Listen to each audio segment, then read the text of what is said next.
Bienvenidos al tutorial número 4 del curso de Java. En este tutorial vamos a estar viendo lo que son las variables parámetros. En el tutorial anterior vimos lo que son las variables y su clasificación. También vimos que existen variables que ya vimos que son las variables de instancias, que son las que figuran como atributos en las clases. También vimos variables locales, es decir, variables que son definidas dentro del cuerpo de un método, y lo que nos restaba era ver este tipo de variables parámetros. Hay que diferenciar lo que son parámetros de argumentos. Entonces, hay que aclarar que los métodos usan parámetros y un caller, es decir, código que llama a un método o que el que hace la llamada, pasa argumentos al método. Acá está resumido en 4 pasos qué es lo que sucede cuando hacemos un call a un método, a una llamada. Primero, al hacer el call, tenemos que hacerlo siempre sobre una referencia previamente creada. En este caso vamos a usar una referencia de tipo perro y vamos a pasarle el valor 7, es decir, el número 7, como argumento al método. Segundo, los bits representando el valor 7 van a ser enviados al método ladrar. Tercero, los bits van a ser recibidos en el parámetro cantidad de ladridos de tipo entero del método ladrar. Y cuarto, usamos el parámetro cantidad ladridos como variable dentro del código del método. Cabe aclarar que en el caso de tener más de un argumento, se van a corresponder con sus correspondientes argumentos según el orden en que aparezcan, separados por coma, obviamente. Bueno, acá está gráficamente lo que sucede cuando hacemos el call. Ahí vemos que del lado derecho creamos una instancia de tipo perro.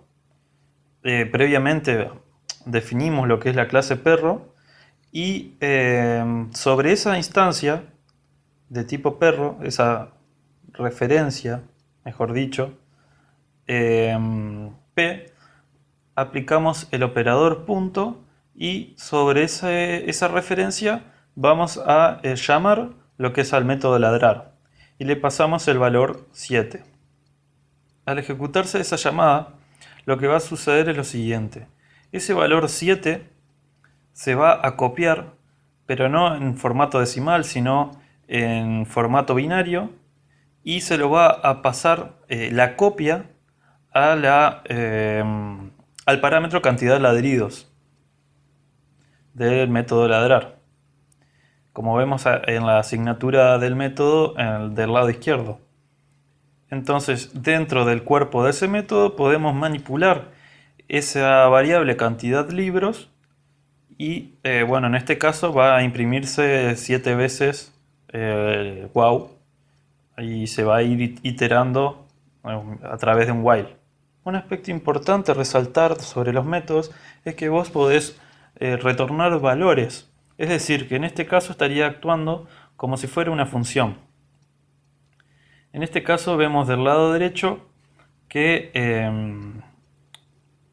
tenemos una asignación, del lado izquierdo tenemos una variable resultado y del lado derecho una instancia, o mejor dicho, una referencia que se llama operación, y le aplicamos un call al método dame resultado y vemos que la asignatura del método dame resultado lo que hace es retornar valor 7. Esa es la sintaxis, es return y el valor de retorno y punto y coma para terminar o finalizar la sentencia. Entonces, lo que se va a almacenar en la variable resultado es el patrón de bits que representa el valor 7.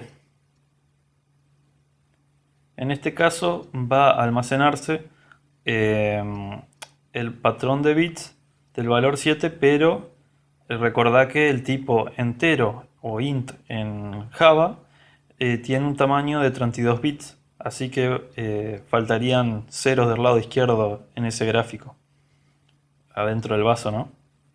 Bueno, el pasaje de parámetros en Java es un pasaje por valor. Bueno, eso significa que es un pasaje por copia. Pensalo como si fuera esa fotocopiadora. Acá vamos a ver más detalladamente cómo funciona ese pasaje de parámetros en Java.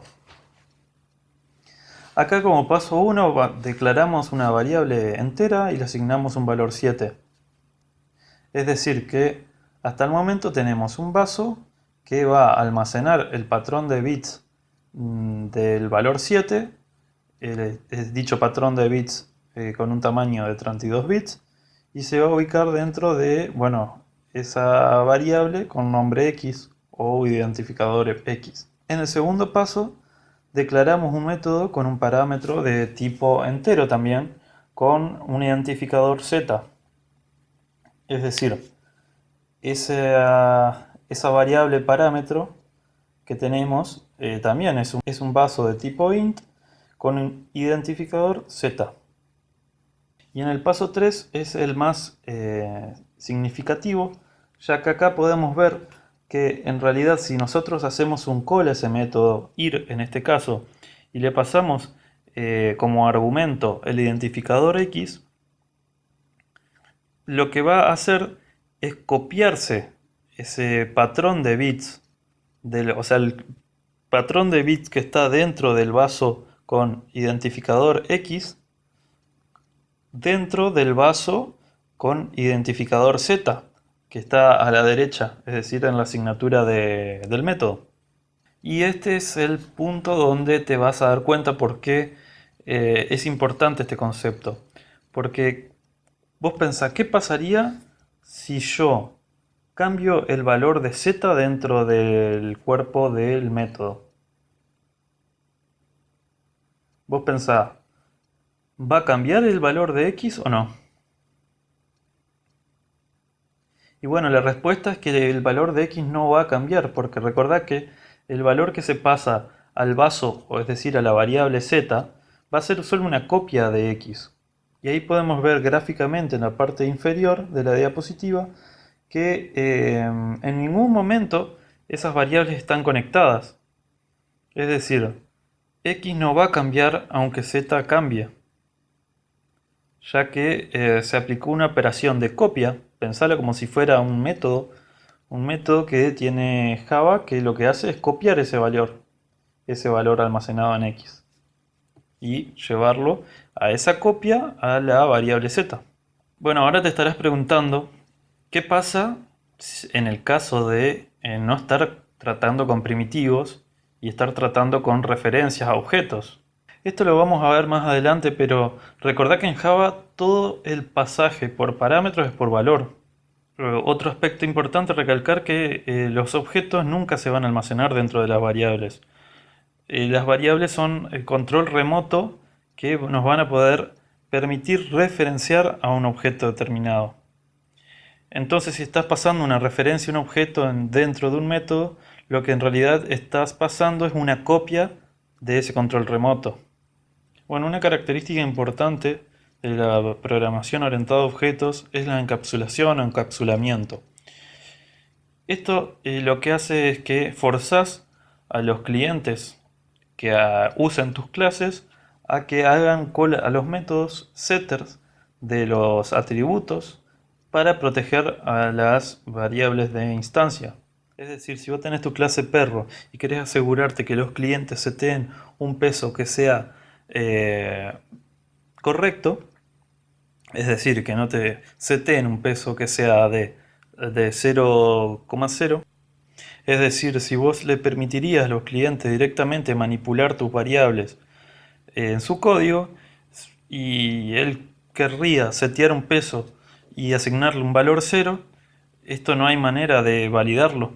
Entonces lo que te permite solo permitirles modificar valores mediante los setters, que se les llaman, o los modificadores, podés realizar estas validaciones. Ahora la pregunta, ¿cómo oculto los datos? Es decir, ¿cómo proveo el encapsulamiento de mis datos? Bueno, la regla inicial del encapsulamiento es, primero y principal, marcar tus variables de instancia usando el modificador de acceso private. Y provee métodos getter y setter usando el modificador de acceso public para controlar, ¿no?, el acceso a los datos. Bueno, como dijimos antes, ¿qué es public y private? Bueno, esos son modificadores de acceso y con public ya estás familiarizado y te debes acordar que ya que todo método main debe tener un modificador de acceso público para que así la máquina virtual pueda tomar ese método main y ejecutar tu programa. Si no, imagínate cómo podría acceder la máquina virtual al método main si fuera privado. Imposible. Bueno, acá tenemos, por ejemplo, cómo proveer, ¿no?, el encapsulamiento ocultando el peso a los clientes. Entonces vemos cómo proveemos el método get y el método set correspondiente a peso y la marcamos a la variable peso con el modificador de acceso privado o private. Bueno, ahora vamos a ver cómo invocar métodos cuando estamos tratando con arrays de objetos, que en realidad estaría mal llamado array de objetos. Recordad que no se almacenan los objetos en el array, sino que se almacenan referencias hacia los objetos, es decir, los controles remotos. En el código vemos que definimos una variable referencia de nombre mascotas de tipo de array de perros. Y bueno, instanciamos un array de 3 posiciones con 3 referencias de tipo perro. Hasta el momento no tenemos ningún objeto creado. Entonces lo que nos resta es definir los objetos de tipo perro. En este caso definimos y creamos 2 objetos de tipo perro y lo asignamos a la posición 0, es decir, la referencia 0 del array que apunte hacia tu primer objeto, y la segunda posición del array, es decir, el índice 1, que apunte al otro objeto. Por ejemplo, si queremos hacer las invocaciones a los métodos getter y setter de la clase perro, lo realizamos con la siguiente sintaxis. Es decir, vamos a asignarle un peso de 30 al objeto referenciado por la ubicación 0 del array. Ahora bien, ¿cómo obtenemos? Es de la misma manera.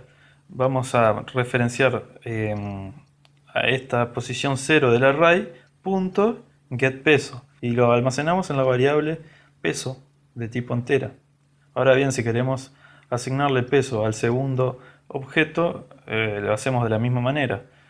Ahora vamos a ver la declaración e inicialización de las variables de instancia.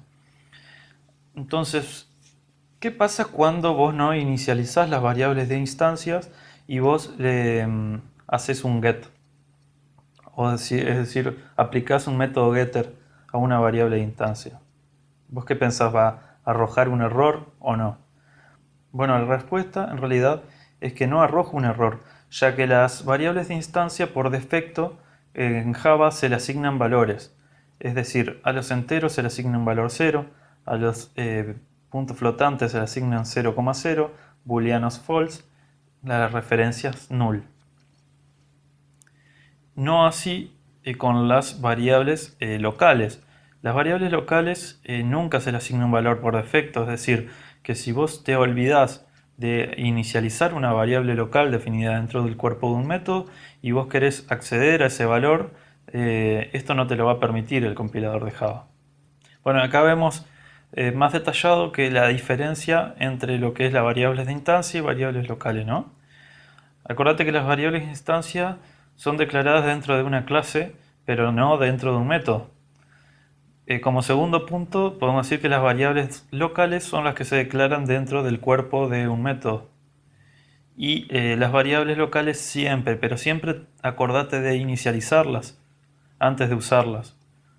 Es como una buena práctica, o sea, vos pensabas, es variable local, en la misma sentencia le inicializo, así ya me olvido. Bueno, ¿y qué sucede con las variables parámetros de métodos? Es decir, ¿qué reglas se le aplican? Bueno, las reglas que se le aplican básicamente, prácticamente las variables parámetros son variables locales. Es decir, aunque no se definan dentro del cuerpo del método, técnicamente, bueno, se las declara en la lista de argumentos. Pero la diferencia que acá se apartan de las variables locales es que nunca van a estar sin inicializar. Pensalo, es imposible. Si vos cuando vos haces el call, ya ahí vos le estás pasando un valor que ese valor se va a copiar y se va a inicializar automáticamente esa variable parámetro. Bueno, otro aspecto importante a ver es el tema de las comparaciones, es decir, cuando comparamos variables, ya sean primitivas o referencias, ¿no? Bueno, va a haber veces que vos vas a querer comparar si dos primitivos son iguales o son los mismos. Esto lo haces simplemente usando el operador igual igual. Por ejemplo, ahí hay un ejemplo que vos definís una variable entera identificadora con valor 7 y una variable byte de tipo b con igual 7, y ahí podemos ver que hay una sentencia if comparando si a es igual a b. Si bien a tiene 32 bits, eso acá no importa. En la comparación va a tomarse los valores más significativos que sirven para esa comparación. Entonces, eso sería true. Va a haber veces que vas a querer saber si dos variables referencias están referenciando a un mismo objeto o un único objeto en el heap. Entonces, por ejemplo, ahí tenemos una variable referencia A de tipo foo y B de tipo foo, ¿no? Y bueno, estamos definiendo otra variable C de tipo foo y le asignamos A. El primer if nos va a retornar false, porque en realidad A tiene una referencia, es decir, acordate que las referencias son como direcciones de memoria diferente a la de B.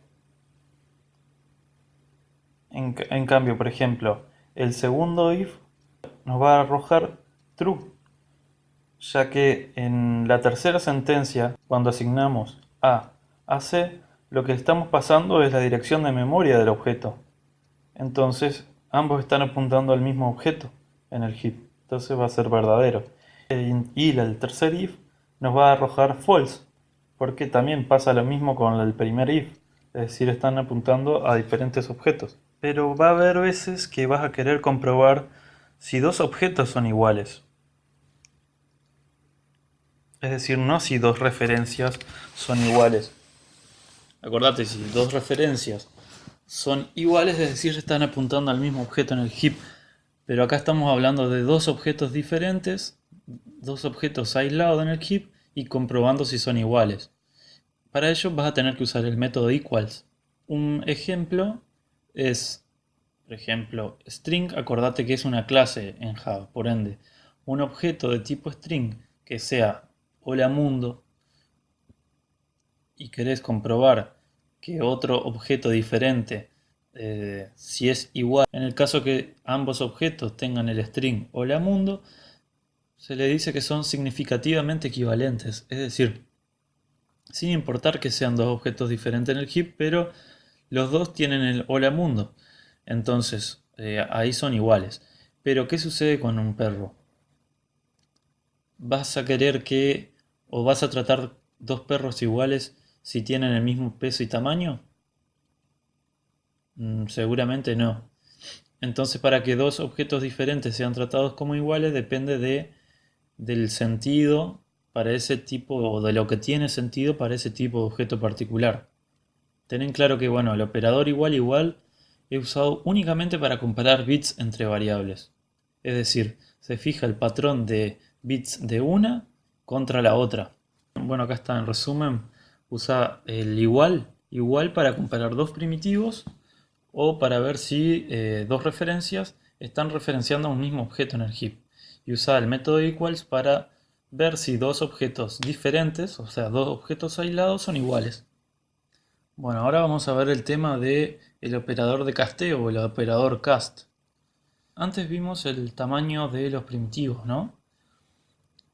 Y cómo no podés o no te dejan y cómo no podés meter algo grande directamente dentro de un recipiente más chico. Ahí tenemos un ejemplo de si tenemos definido una variable de tipo long con valor 24 y queremos asignar ese ahí en x que es de tipo int, esto no va a compilar, ya que long es mucho más grande que un int.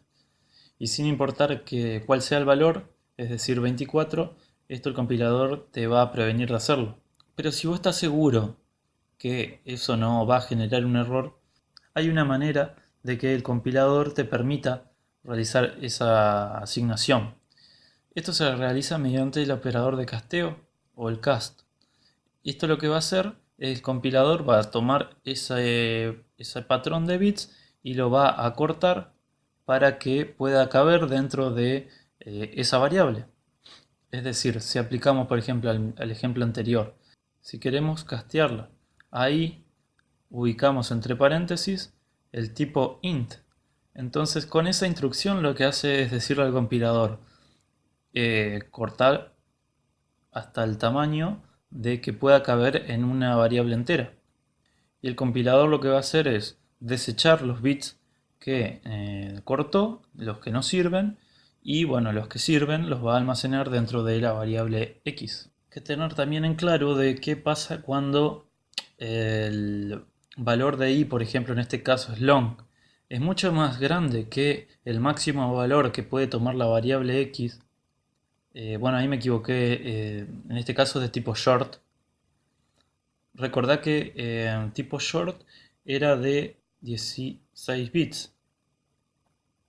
Entonces, al cortar, hacer el corte, cuando aplicamos la operación de casteo, ese corte nos va a generar otro patrón de bits diferentes que no se corresponden con ese valor que habíamos definido anteriormente de 40.002. Bueno, también va a haber casos que esta funcionalidad del casteo está bueno porque, ¿cómo haces si tenés un número flotante y solo querés la parte entera de él?